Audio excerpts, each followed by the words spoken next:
Bien, pues vamos a iniciar con este ciclo de seminarios de investigación en ingeniería química. Tenemos como primer invitado al doctor Eric Omar Cisneros López.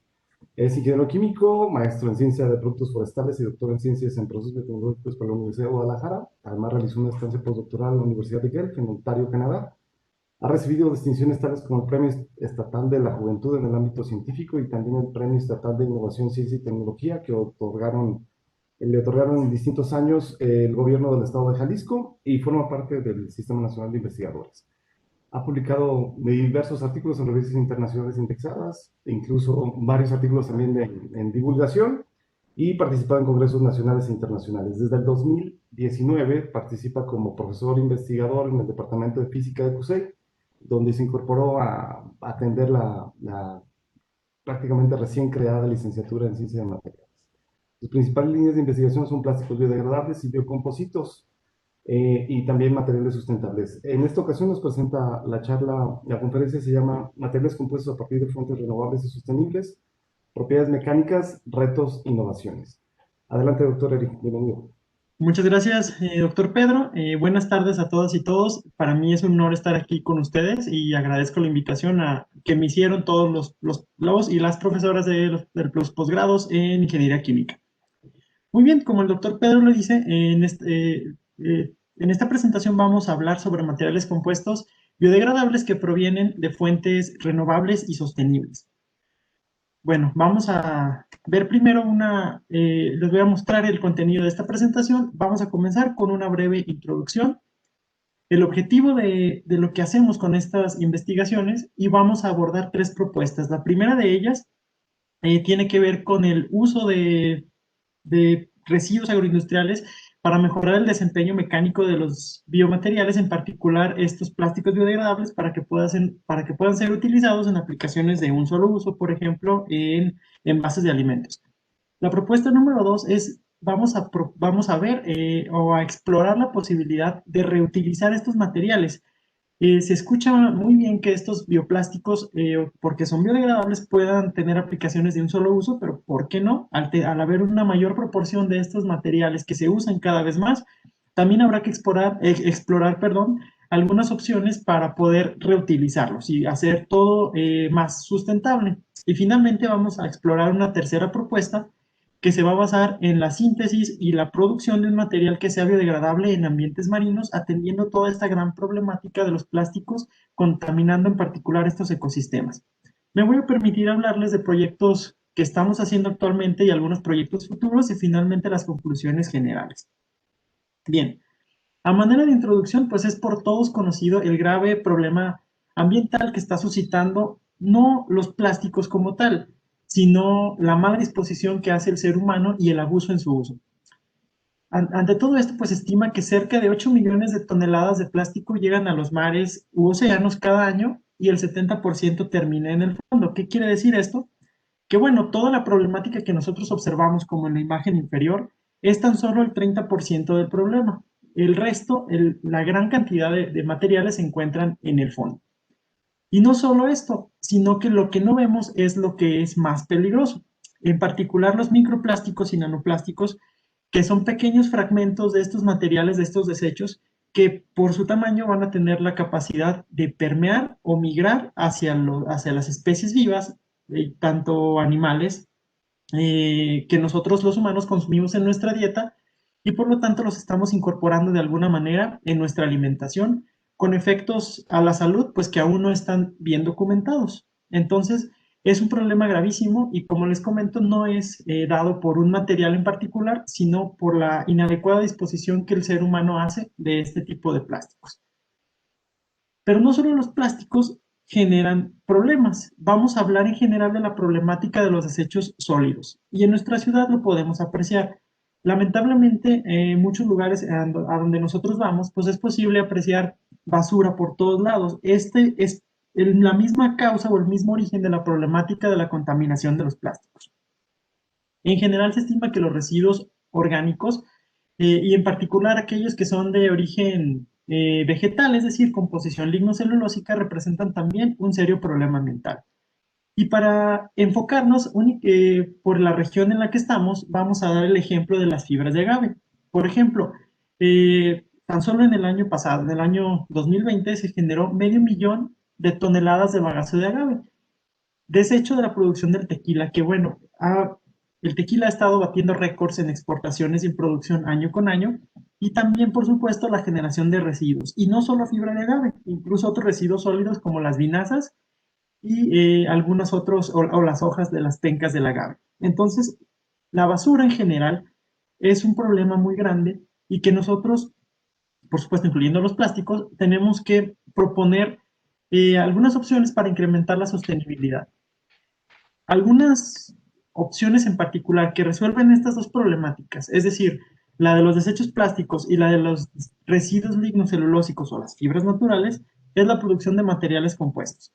Una línea de investigación que pues ya se ha abordado con bastante experiencia en la Universidad de Guadalajara, en particular en el Departamento de Ingeniería Química, y es el uso que se le da a estas fibras naturales, a estos desechos fibrosos, como refuerzo de polímeros, ya sean polímeros convencionales de origen fósil, como el polietileno y el polipropileno, o bien, y de manera más reciente, algunos biopolímeros como el PLA.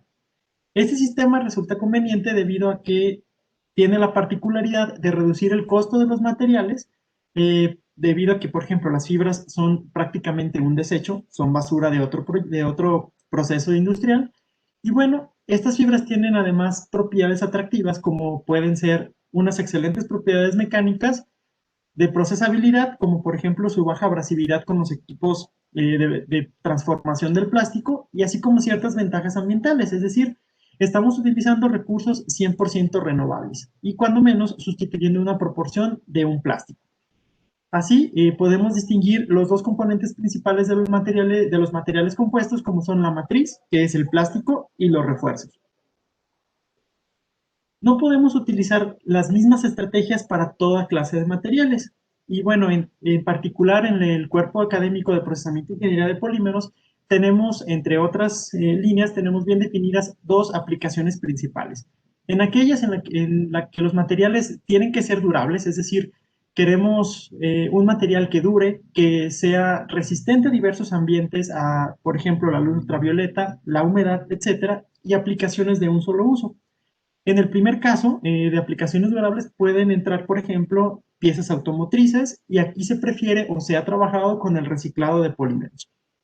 En cambio, para las aplicaciones de un solo uso, aquí lo que nos interesa es todo lo contrario. Queremos que el polímero, una vez que termine su vida útil, que generalmente es muy corta, y podemos nosotros imaginarlo, vamos a comprar un alimento, compramos, por ejemplo, un pan, que vamos a tardar en consumirlo 5 minutos o tan solo nos va a servir ese plástico para transportarlo de la tienda a nuestro hogar e inmediatamente después habremos generado un desecho plástico. Entonces la idea de estas aplicaciones de un solo uso es que una vez que estos materiales cumplen su efímera vida útil, se puedan reincorporar al ambiente por medio de, por ejemplo, composta.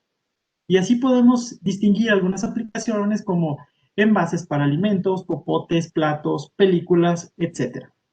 Bien, nosotros vamos a basar esta presentación en estas últimas aplicaciones, aplicaciones de un solo uso que requieran biodegradabilidad.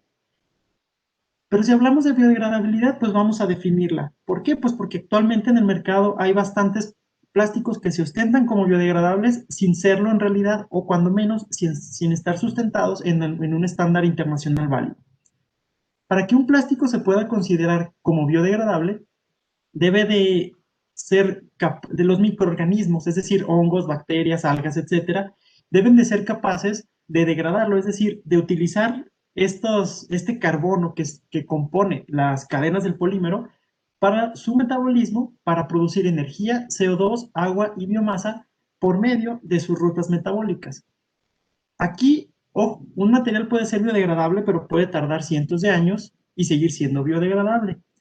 Existen estándares un poquito más estrictos que los llaman, por ejemplo, plásticos compostables, a aquellos que son biodegradables, por ejemplo, en un ambiente particular en composta, en un periodo de 6 meses.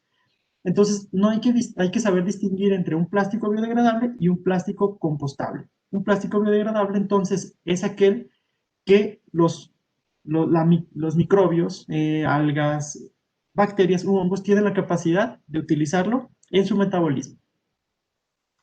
Entonces, bueno, nosotros vemos ahí en los productos que consumimos bolsas de plástico que dicen oxo-biodegradables. Pues esto, lamentablemente, es una confusión porque la terminología oxo se refiere a la síntesis o a la combinación con una sustancia que en presencia de oxígeno y algunos otros factores como luz ultravioleta van a generar que estos plásticos se degraden en pequeños fragmentos y sí, correctamente, nosotros no vamos a verlos más, sin embargo van a estar generando o pueden estar generando un problema de microplásticos, que es de lo que hablábamos al principio, pues no sería deseable. La solución para esto pues es formular materiales a partir de plásticos que provengan de fuentes renovables y que tengan una probada biodegradabilidad y que además no afecten el medio ambiente cuando se descompongan y se reintegren a él. Por ello, el objetivo de esta línea de investigación es formular este tipo de materiales que sean sustentables, pero que tengan propiedades adecuadas para aplicaciones de un solo uso, por ejemplo, en el envasado de alimentos, y que puedan emplear plásticos biodegradables, ojo, que puedan ser producidos a partir de fuentes renovables y que incorporen subproductos provenientes del sector agroindustrial. Es decir, se pretende resolver dos problemáticas en una. En primera, la problemática de los plásticos derivados del petróleo y en segundo lugar, la problemática o todos los problemas asociados a los desechos sólidos de origen agroindustrial. Vamos a abordar entonces las tres propuestas que preparé para esta charla. La primera propuesta es cómo utilizar un aditivo de origen natural para mejorar el desempeño mecánico de los bioplásticos. En particular, uso de aceite de maíz reciclado para incrementar la tenacidad del PLA. Bien, vamos a ver de qué trata esta propuesta. Bueno, el poliácido láctico es el biopolímero más utilizado en el mundo a nivel de investigación y a nivel industrial actualmente. Tiene excelentes propiedades como buena resistencia mecánica, es incluso biocompatible. Puede ser utilizado para hacer algunos dispositivos biomédicos y está probada su biodegradabilidad. Sin embargo, tiene una característica importante, tiene una baja capacidad de deformación, lo que significa que si yo quiero formar una película delgada con él para hacer una bolsa para transportar alimentos, cuando yo doble esa bolsa, el polímero se va a romper. No va a soportar grandes deformaciones. Entonces, evidentemente, este es un problema que frena que este bioplástico, que es actualmente tan popular, pueda utilizarse de manera generalizada para sustituir a los plásticos derivados del petróleo. ¿Qué podemos proponer a partir de esto o para solucionar esta problemática? Pues es utilizar aceites vegetales, que es una materia prima económica, es verde, es sostenible, y utilizando en particular un aceite que sea o que provenga de un desecho agroindustrial. Y así poder mejorar el desempeño mecánico de estos materiales sin incrementar su costo, que de por sí es elevado si lo comparamos con los polímeros tradicionales, pero también no vamos a comprometer su carácter biodegradable o ambientalmente amigable. ¿Qué hacemos aquí? Bueno, utilizamos PLA, grado de inyección de NatureWorks y aceite de maíz que provenía de una empresa IGPC que produce etanol en Canadá. Esta investigación se basa en colaboración con la Universidad de Guelph en Canadá. Bien, este aceite de maíz proviene de la producción de bioetanol que utilizan en Canadá como una mezcla para combustibles, en particular con gasolina. Y entonces, este maíz, al no ser destinado para grado alimenticio, el aceite sobrante tampoco puede ser utilizado en alimentos. Por lo tanto, se genera un desecho de bajo valor agregado que nosotros estamos proponiendo utilizar como aditivo de plásticos. ¿Cuál es la estrategia química para lograr esto? En primer lugar, se epoxidó el aceite de maíz, como ustedes pueden ver en la figura A. En cada una de estas insaturaciones, en presencia de peróxido de hidrógeno y catalizadores ácidos, se genera un grupo epóxido. Los grupos epóxidos se caracterizan por su alta reactividad química. Entonces, una vez que se genera este grupo epóxido, fue posible hacerlo reaccionar con monometilitaconato que fue producido a partir de ácido itacónico, otra molécula que proviene de fuentes vegetales o bien biotecnológicas. Entonces, una vez que tenemos estos dos, se hacen reaccionar y por lo tanto producimos nuestro agente compatibilizante, que es el que vamos a utilizar y a mezclar con el PLA por medio de destrucción reactiva. ¿Y en dónde se da la unión de estas dos sustancias? Precisamente en el grupo epóxido que inducimos en la primera etapa de la modificación química. Finalmente, ya que obtuvimos nuestro agente, vamos a llamarlo así, flexibilizante, nuestro agente plastificante, se mezcló con PLA por medio de extrusión reactiva, utilizando un agente iniciador de radicales libres comercial llamado Luperox, basado, bueno, en la teoría de que con la temperatura va a comenzar la reacción química y este agente Luperox va a generar los radicales para que reaccione el PLA con nuestro agente compatibilizante. ¿Cuál es este mecanismo propuesto de cómo funciona? Bueno, pueden ser diferentes estrategias. Puede ser autopolimerización del aditivo basado en el aceite o bien la reacción directa de este aditivo que le nombramos MIECO con el PLA. Ahorita vamos a hablar un poquito más de estos mecanismos. Finalmente, una vez que produjimos estas mezclas, fueron caracterizados en términos de su morfología y propiedades mecánicas, que es lo que más nos interesa como tensión, flexión e impacto. Bien, las mezclas se realizaron en una extrusora a pequeña escala, marca Explore, y después se produjeron probetas, disculpen, en una inyectora a pequeña escala. ¿Cuáles son las? Vamos a hablar de dos grupos en general de opciones que pueden resultar en esta extrusión reactiva. La primera es, no reacciona. Nada reacciona con nada. Siempre es una posibilidad. O bien, nuestro aditivo basado en aceite reacciona consigo mismo. En cualquiera de estos escenarios no es desfavorable porque si ocurre en cualquiera de estos dos, nuestro aditivo solo o reaccionado químicamente consigo mismo van a funcionar como plastificantes tradicionales del PLA y vamos a poder obtener más o menos el mismo desempeño. El caso deseado, y que en particular es el que creemos que se obtuvo, es el caso en el que nuestro reactivo reacciona con el PLA. Y esta reacción se puede dar en tres sitios diferentes: en el esqueleto del PLA o en los extremos, ya sea en el extremo de ácido carboxílico o en el extremo del grupo OH, en el otro lado. ¿Por qué estamos seguros de que obtuvimos una reacción, cuando menos en una de las del segundo grupo? En primer lugar, por los resultados que pudimos observar en la morfología. Como pueden observar ustedes, la imagen, la fotografía A, muestra, digamos, la morfología típica del PLA sin el aceite. Y en la fotografía que está a un lado, en la parte superior, la marcada con la letra B, es posible ver cómo las pequeñas gotas de aceite están distribuidas de manera homogénea. Y de manera homogénea me refiero a que tienen un tamaño similar, hay algunas un poco más grandes que otras y están bien distribuidas, lo cual nos da idea de que el material tiene buena compatibilidad o bien que está interaccionando de manera adecuada entre la matriz con este aditivo. Las evidencias más fuertes que pudimos obtener para poder, digamos, inferir que se realizó con éxito esta reacción es que, en primer lugar, obtuvimos reducciones importantes en la fragilidad o en la rigidez de estos materiales, expresadas en términos de los módulos tanto de flexión como de tensión. En particular, podemos ver que conforme se incrementa la proporción de nuestro agente compatibilizante, disminuye esta propiedad, a la vez que se va incrementando la capacidad de deformación. Es decir, nosotros podemos ver aquí en estas curvas, en la curva de color negro, que el PLA tiene una capacidad de deformación un poquito menor a 5%, en particular con un valor de 3.5%.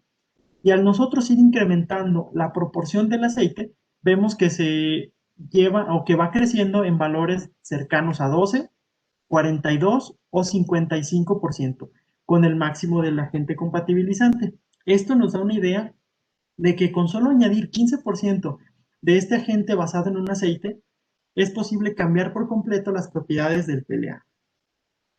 Además, como se esperaba, por un efecto de plastificación, observamos que existe una reducción importante en la resistencia a la tensión conforme se incrementa el valor o la cantidad de este aceite. Sin embargo, obtenemos valores superiores a 35 megapascales, que aún son muy competitivos con la mayoría de los polímeros derivados del petróleo que se utilizan actualmente en este tipo de aplicaciones. Al igual, podemos observar incrementos importantes en otras propiedades como son la tenacidad o la resistencia al impacto. ¿Cuáles son vamos a decirlo así, los principales hallazgos de esta investigación? Bueno, que la adición de este aditivo a base de aceite de maíz fue capaz o produjo un incremento notable en la capacidad de formación del PLA, lo que implica que puede ser utilizado para formar películas delgadas que puedan contener alimentos. En esta segunda propuesta de investigación vamos a hablar sobre, como les adelanté, la opción de poder reciclar biopolímeros para aplicaciones en impresión 3D. En particular, en esta pequeña investigación se trabajó con PLA postindustrial y fibras naturales, en particular de celulosa, también en colaboración con la Universidad de Guelph.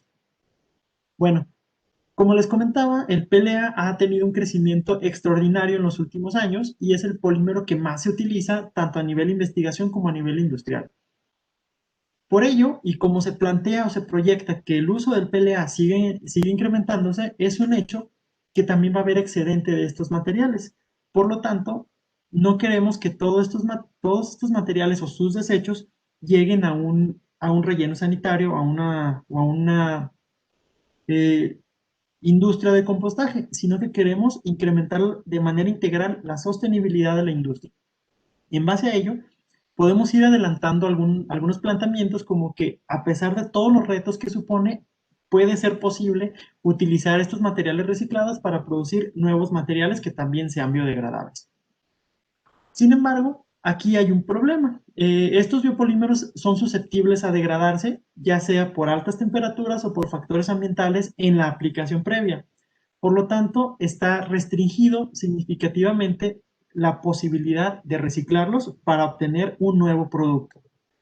¿Qué planteamos en esta investigación? Bueno, añadir residuos o refuerzos lignocelulósicos, así como otros agentes extensores de cadena, también ya comerciales e incluso aprobados por la FDA, que se puedan emplear como aditivos para que mejoren el desempeño mecánico, la procesabilidad y permitan que estos materiales se reciclen y en particular en esta propuesta para utilizarse en impresión 3D.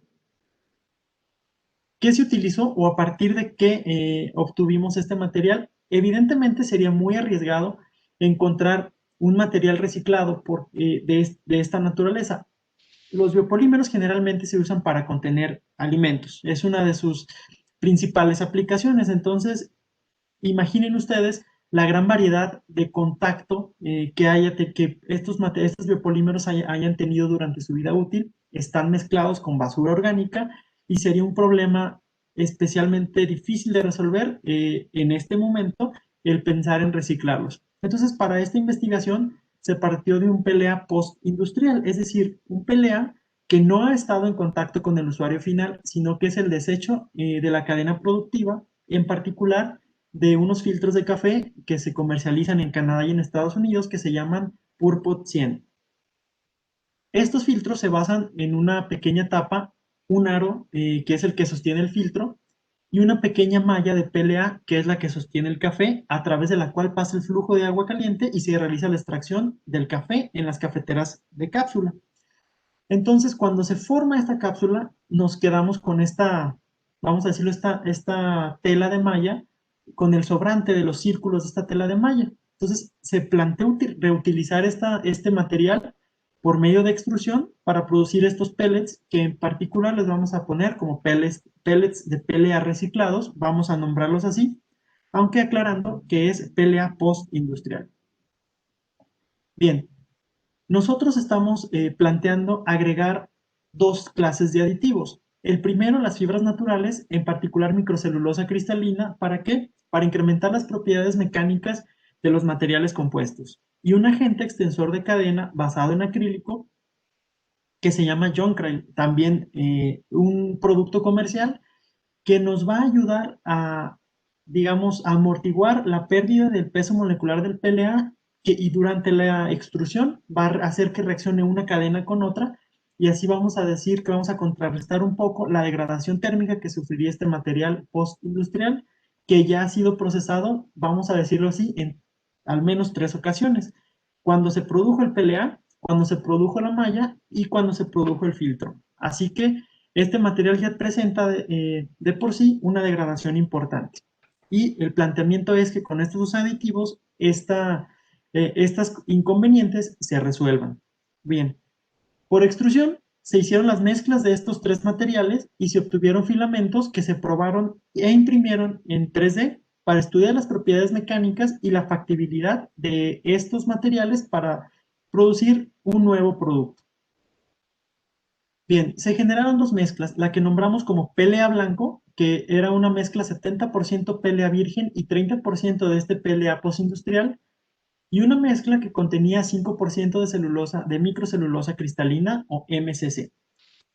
Además, se añadió Jonquil. Bien, y aquí comenzamos a ver el efecto que tienen la incorporación de estos dos aditivos. En primer lugar, y el más importante de todos, el Jonquil nos mejoró bastante la procesabilidad de las muestras. Es bien sabido que para impresión 3D requerimos tener un índice de fluidez inferior al 10%. Entre más abajo estemos, perdón, de 10% no, de 10 gramos por cada 10 minutos, inferior a este umbral de 10, entre más abajo estemos de él, mejor va a ser la procesabilidad por manufactura aditiva.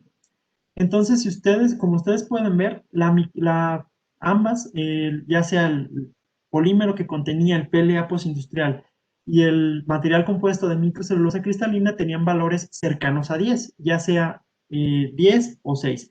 Tan solo añadir el Jonquil, es decir, este agente que va a hacer más grandes las cadenas de PLA, redujo de manera significativa el índice de fluidez a valores de entre 2 y 4.5 gramos por cada 10 minutos, lo cual nos hace o nos da la idea de que es un material o una propuesta atractiva para hacer la impresión 3D de materiales. Lo cual confirmamos al, por ejemplo, al observar la morfología y por ejemplo, en esta micrografía en donde pueden observar los pequeños triángulos que se forman, que bueno, es la morfología típica de un material totalmente virgen impreso en 3D, pero este material es el que contiene la microcelulosa cristalina y el Jonquil. Ahora bien, vamos a explorar un poco el efecto que tuvo añadir microcelulosa cristalina. Si bien el Jonquil, este agente extensor de cadena, nos mejora la procesabilidad, pero empeora algunas propiedades, como por ejemplo la resistencia a la tensión. Como ustedes pueden ver, hay una caída de la mezcla del PLA a aquella que contiene Jonquil, pero podemos recuperar exactamente el mismo valor en las propiedades mecánicas al añadir la microcelulosa cristalina. Y bueno, observaciones similares se presentaron también en el módulo de tensión o en una creciente resistencia al impacto. ¿Cuáles fueron los hallazgos entonces de esta investigación? Bueno, que la adición de ciertos aditivos como pueden ser las fibras naturales o algunos agentes extensores de cadena nos ayudan a mejorar el desempeño mecánico y la procesabilidad de los biopolímeros reciclados o bien hasta este momento postindustriales, generando a partir de ellos materiales atractivos y en particular atractivos en términos económicos y ambientales para otras aplicaciones como en este caso la impresión 3D. Finalmente, les quiero dar a conocer una tercera propuesta. Esta propuesta ya no incluye a PLA, sino que es la formulación de un material compuesto que tenga específicamente biodegradación en medio marino.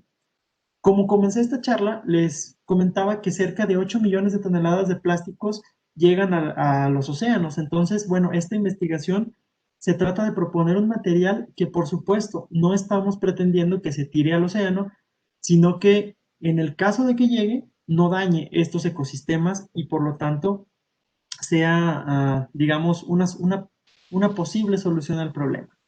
En este caso, se utiliza polihidroxibutirato, un polímero que está basado en la familia de los polihidroxialcanoatos y fibras de miscanthus, un pasto que se utiliza de manera agrícola en Canadá y en particular se almacena para quemarlo. Entonces, este material también es de bajo costo, bajo valor agregado y bueno, lo que pretendemos es que con la combinación de estos dos materiales pues se tenga un material funcional de bajo costo y excelentes propiedades tanto mecánicas como ambientales. Bien, como les comentaba, una cantidad importante de, lamentablemente, desechos plásticos llegan al mar, lo que está generando diversas preocupaciones ambientales y con efectos que incluso desconocemos al día de hoy sobre nuestra salud. Ante ello, esta familia de plásticos de los que les hablaba, los polihidroxialcanoatos, podrían ser una opción junto con otros polímeros como el almidón o los ésteres de celulosa, porque se ha comprobado que presentan biodegradación en ambientes marinos. En particular, estos polihidroxialcanoatos se producen por medio de biotecnología al interior de la célula, al estresar a la célula, reduciendo ciertos nutrientes, entonces lo que va a hacer, como el nitrógeno, por ejemplo. Por lo tanto, la célula va a tomar estos carbohidratos y va a producir el polímero para después, una vez que su metabolismo así está configurado, para que una vez que se restituya la carencia de este otro nutriente como el nitrógeno, poder metabolizar ese polímero que hizo como reserva energética. Lo que se hace en esta biotecnología es estresar a la célula, hacer que produzca polímero y finalmente extraer este polihidroxibutirato. En este caso se trabajó con una variante de este material llamado poli-3-hidroxibutirato o 3-hidroxivalerato, o mejor conocido como PHBV. Este se obtuvo de una empresa ya grado comercial, de una empresa en China, y fibras de miscanthus provenientes de una granja local en Ontario. Cabe destacar que, como les comentaba, este pasto gigante que se llama miscanthus se utiliza para en el invierno quemarlo y mantener calientes los invernaderos y no detener nunca la producción agrícola de Ontario, que es el principal proveedor de comestibles en Canadá. Bien, ¿qué se hizo? Pues en primer lugar se produjeron los materiales compuestos también por extrusión e inyección con 15 y 25% de este pasto, y posteriormente se probó la biodegradación en un ambiente marino. ¿Y cómo le hicimos para emular un ambiente marino? Bueno, obtuvimos apoyo del Acuario Ripley de Canadá, que nos donó una muestra de agua y muestras de arena de sus estanques, y en los cuales pudimos hacer emular el ambiente marino de acuerdo fielmente con la norma ASTM de 7991. Y además evaluamos las propiedades mecánicas de estos materiales, en particular tensión y su morfología. ¿Qué pudimos observar? En primer lugar, con las propiedades mecánicas, podemos observar que la adición de estas fibras es benéfica para las propiedades del material. Es decir, no pasa lo que tradicionalmente pasa con los materiales compuestos, que al añadir las fibras caen las propiedades. En este caso, se aprecia una muy buena compatibilidad entre las fibras de este pasto y este material polimérico. ¿Por qué? Pues porque tienen naturalezas químicas o grupos funcionales similares, lo que les permite tener una mayor compatibilidad e interacción. Es decir, no solo estamos reduciendo el costo de los materiales, sino que tan solo al añadir este pasto estamos mejorando su desempeño mecánico, tanto en módulo como en la resistencia a la tensión. Y este efecto lo podemos constatar en las micrografías. En el lado, en la micrografía que dice aquí 100-0 es el polímero puro, y en la que dice 75-25 es una imagen del estado de la adhesión del polímero, del material compuesto, que tiene 75% de polímero y 25% de este pasto. Como ustedes pueden ver, no existe un hueco interfacial tan grande, es decir, hay un contacto mucho más íntimo entre las fibras y el polímero, lo cual se ve reflejado en las propiedades mecánicas. Pero veamos lo que nos interesa más, la biodegradación en medio marino. Esta biodegradación se efectúa hasta 240 días. La norma marca que para que un material pueda ser considerado biodegradable en los medios marinos o medios acuáticos o ecosistemas acuáticos, debe de presentar una biodegradación superior al 60% antes de este periodo de 240 días. Si el material no presenta o presenta un poco abajo de este valor, el material no puede considerarse biodegradable en medios marinos bajo ninguna circunstancia. ¿Qué se obtuvo? La línea roja es el polímero puro, el PHB. Como ustedes pueden ver, por poco, es decir, por muy poco puede, si es considerado, pasó el estándar, es considerado como biodegradable en ambientes marinos, pero justo arriba del 60%. Y bueno, la norma exige un contraste, es decir, que también probemos un material que sea de reconocida biodegradabilidad para asegurarnos que el sistema funcione. Y esta es, en este caso fue celulosa, un componente, por ejemplo, como del papel filtro. Al hacer el ensayo del papel filtro se obtienen grados de biodegradación cercanos al 80%, lo cual nos indica que, bueno, este material, al ser superior al 60%, como lo dice la norma, es perfectamente biodegradable. Entonces, como ustedes podrán notar en las líneas o las curvas de color verde y azul, La adición de este pasto, tanto al 15 como al 25%, llevó al material de ser cercano al 60% a parecerse al material más biodegradable que conocemos, la celulosa, o uno de los más biodegradables. Por lo tanto, aquí ya no importa si es muy poca o mucha la cantidad de pasto que se añadió, presentaron un resultado similar. Es decir, además de tener un material más económico, más resistente, obtenemos un material más biodegradable. ¿Y esto por qué? Pues porque estas fibras tienen muchas porosidades por las cuales el agua marina puede atravesar y llegar directamente al interior del material compuesto, transportando en ellas todas las bacterias y los microorganismos que van a degradar el material desde adentro y de manera mucho más rápida y sencilla. Y es por eso que tiene tantas ventajas el uso de estos materiales y en particular se incrementó aproximadamente 20% la biodegradación de estos materiales. ¿Qué encontramos? En resumen, la adición de estas fibras incrementó la biodegradabilidad en ambientes marinos de estos materiales sin afectar las propiedades mecánicas y además produciendo materiales más ligeros, económicos y por supuesto ambientalmente amigables. Bien, una de las principales aplicaciones para estos materiales podrá ser envases alimenticios, pero les recuerdo que un producto sea biodegradable en esa condición, en el mar, o en la tierra, o en cualquier otra, no quiere decir que vamos a poderlo desechar directamente en el ambiente, sino que siempre tenemos que llevarlo al lugar de su disposición, al lugar más adecuado de su disposición de acuerdo a las regulaciones locales. Finalmente, ya para concluir esta charla, me voy a permitir hablarles sobre lo que estamos haciendo en colaboración con los profesores del Departamento de Ingeniería Química. Estamos probando la biodegradación de estos materiales en diferentes condiciones ambientales: suelo, composta, lodos activados, condiciones anaerobias, de por supuesto medio marino, etcétera. Queremos generar conocimiento sobre cómo se van a comportar estos materiales poliméricos en diferentes ambientes una vez que terminen su vida útil. Por ejemplo, también un relleno sanitario podría ser.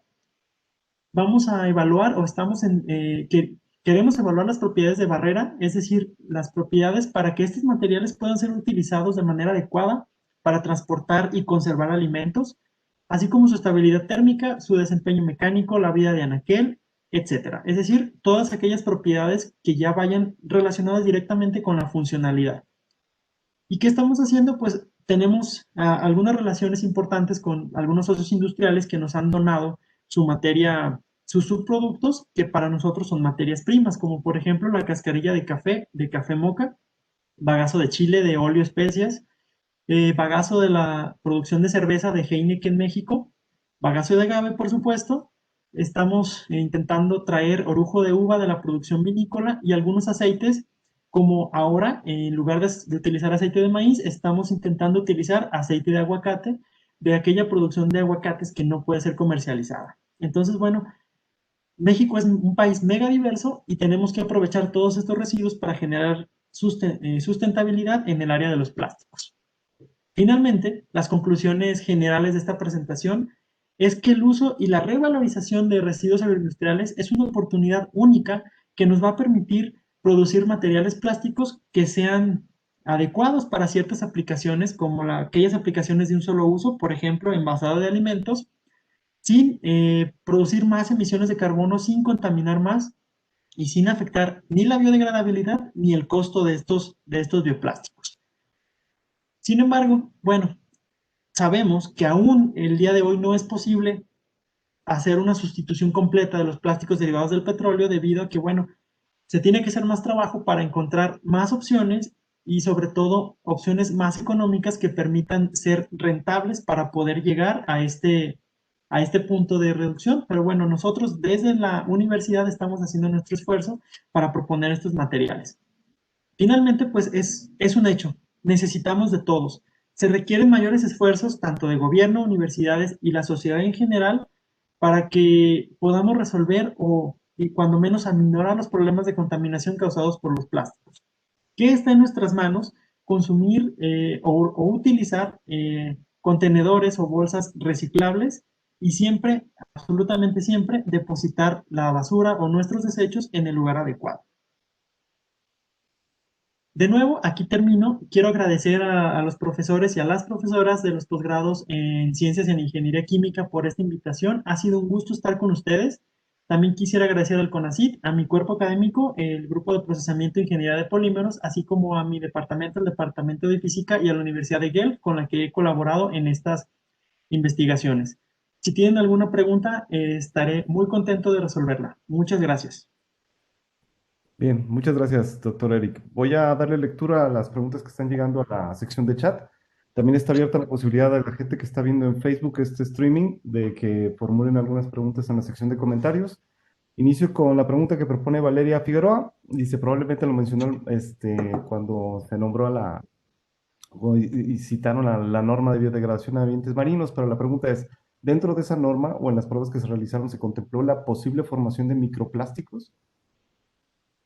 No, de hecho, por el momento no existe ninguna norma, cuando menos no tengo conocimiento de ella, que tenga o que lo regule o que los controle los microplásticos. Por lo tanto, no, desafortunadamente no, se necesita mucho, mucho, mucho trabajo ahí al respecto. Bien. Genaro José Bolívar pregunta, los ácidos del aceite de maíz mantienen intacto su doble enlace para la epoxidación luego de ser usado por la empresa IGPC? No, Evidentemente no, eh, perdón, evidentemente no. Una proporción de estos se degrada, por supuesto, es natural, están expuestos, no tiene un manejo especial, se degrada, está en contacto con la luz y con otros, hay un oxígeno, otras especies reactivas, pero por supuesto no está aquí, pero sí hicimos caracterización previa y posterior a la modificación y encontramos que aún había una proporción importante de estos dobles enlaces, estas insaturaciones.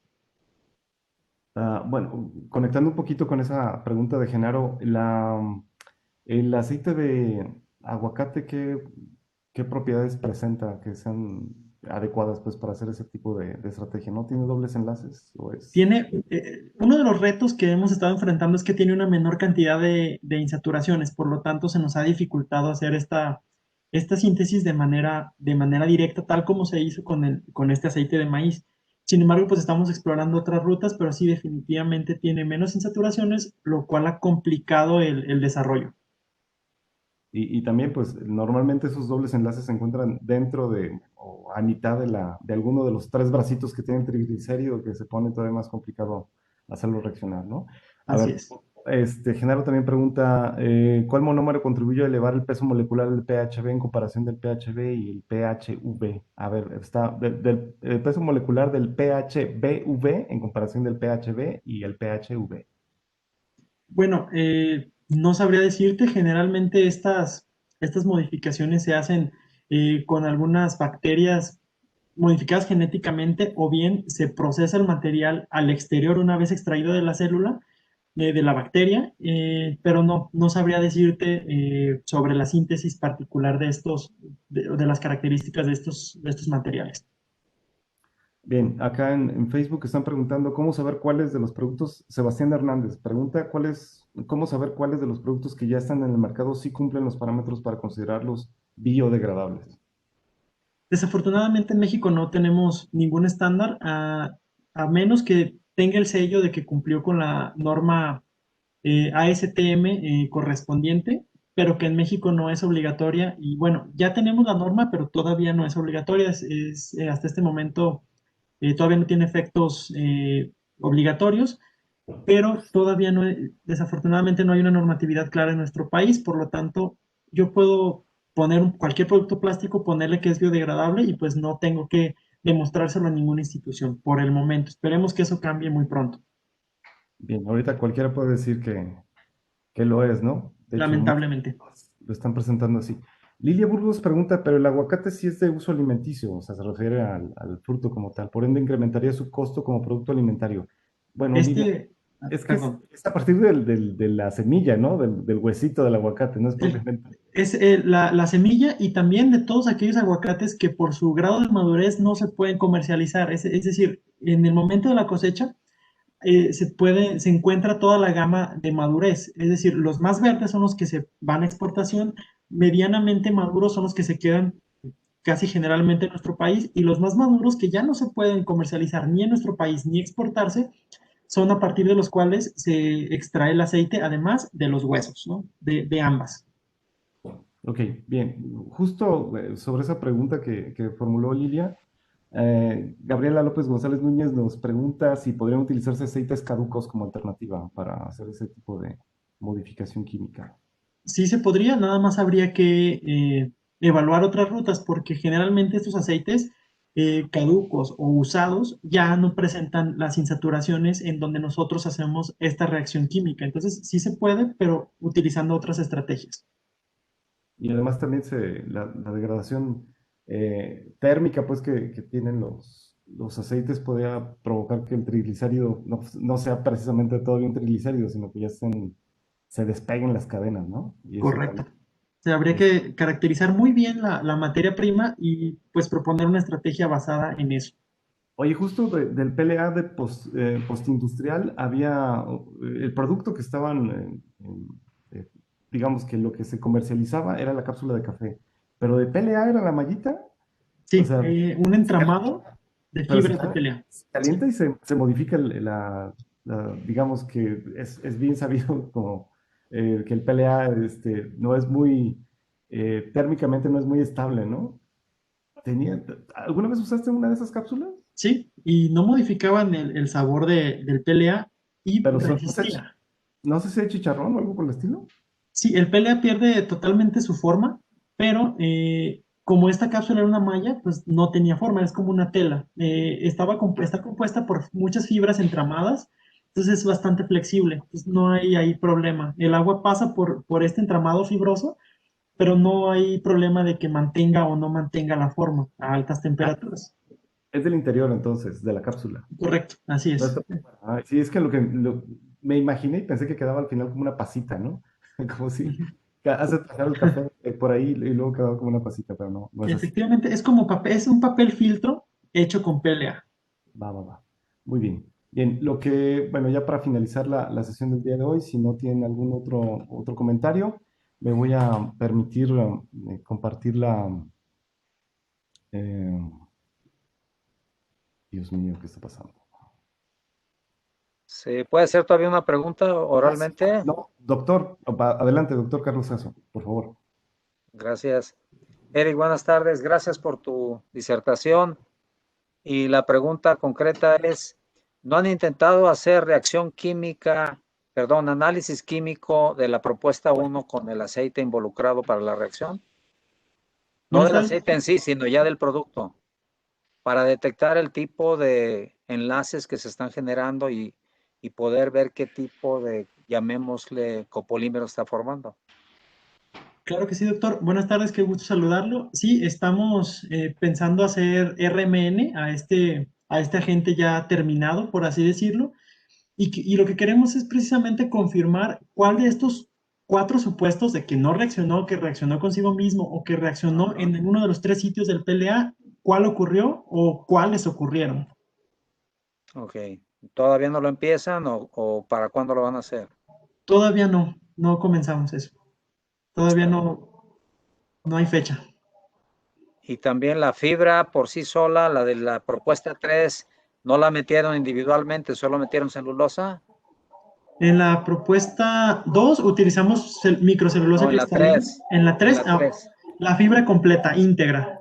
Sí, simplemente se molió, se caracterizó su tamaño hasta un tamaño de 50 mesh y ahí fue donde se hizo la No, mezcla.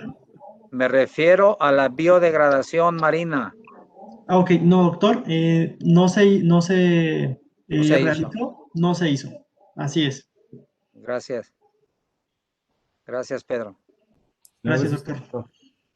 Bien, voy a compartir en este momento pues, de la Universidad de Guadalajara, el Centro Universitario de Ciencias Exactas e Ingenierías y la División de Ingenierías otorga la presente constancia al doctor Eric Omar Cisneros López por su participación como ponente en los seminarios de investigación en Ingeniería Química de la maestría y doctorado en Ciencias en Ingeniería Química con el tema materiales compuestos a partir de fuentes renovables y sostenibles, propiedades mecánicas, retos e innovaciones. Guadalajara, Jalisco, 22 de enero del año 2021. Atentamente piensa y trabaja, firman el doctor Carlos Federico Jasso Gastinel y el doctor Eduardo Mendizábal Mijares, coordinadores de los posgrados. Le agradecemos mucho, doctor Eric, y estamos al pendiente de la comunicación que van a tener los alumnos con sus diferentes profesores para hacer los reportes correspondientes. Lo había mencionado brevemente, hay gente que ya se está poniendo en contacto y lo van a hacer a través de correo electrónico, pero también va a haber gente que va a utilizar Google Classroom, como es mi sección o la sección de la doctora María Elena, así que estén atentos a ello. Muchas gracias, doctor Eric, por estar acá y Muchas nos gracias. vemos pronto. Gracias a todos y en particular a los profesores por la invitación y ha sido un placer estar aquí con ustedes. Muchas gracias. Gracias. Bueno, voy a partir de este momento, paro la grabación y también voy a